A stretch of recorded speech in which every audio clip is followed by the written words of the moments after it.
Now, talking about buying properties out there, now you've bought over 200 in both Ballarat, over 200 in Geelong. So you've got a lot of Yeah, experience out there. Do you see yeah. there's much difference in the sales and even auction process between either buying a place in Melbourne Metro as a buying place to the regional towns? Yeah, there is. It's Yeah. huge.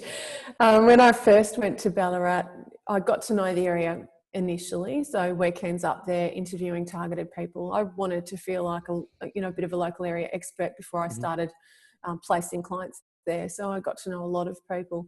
What I really underestimated was just how gentle real estate transactions are there, and the amount of trust in that country style way of doing business is really beautiful, and it's still alive and well, despite the fact that Hmm. they're dealing with Melburnians every weekend.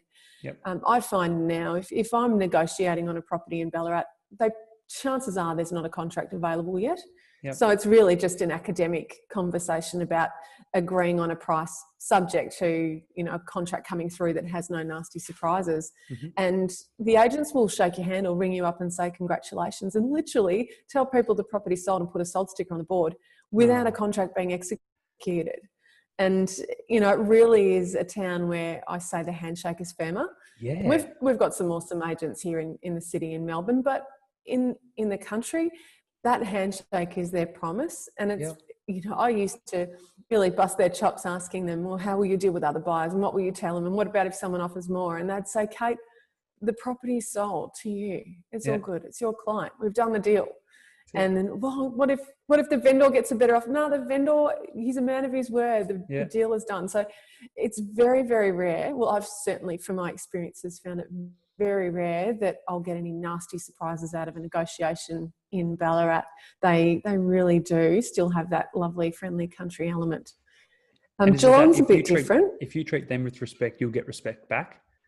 Oh, always. They're Yeah. just beautiful people. I Yeah. can go up to Ballarat to see some properties and they'll have my favourite coffee waiting for me.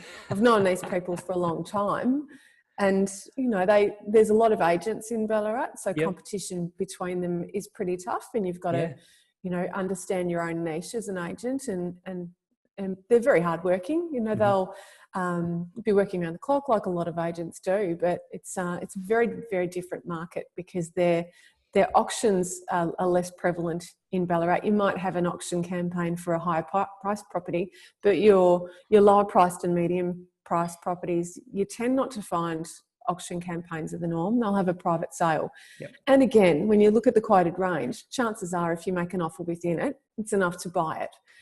There's, that underquoting regime is not the same in Hmm. Ballarat.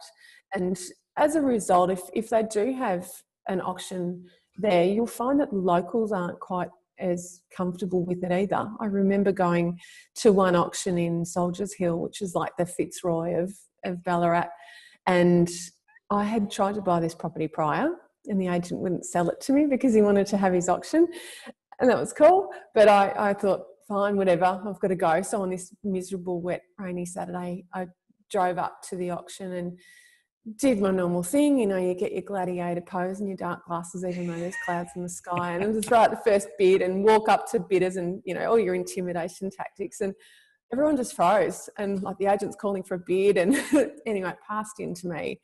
And he said, what were you doing? I was just, bidding. That's what I do. There was no additional tricks or anything. It's just, that's not what it's like in the country. So yeah, I used a sledgehammer to crack a walnut. Realised after that, next time I say I want to buy it prior, they might think about that option.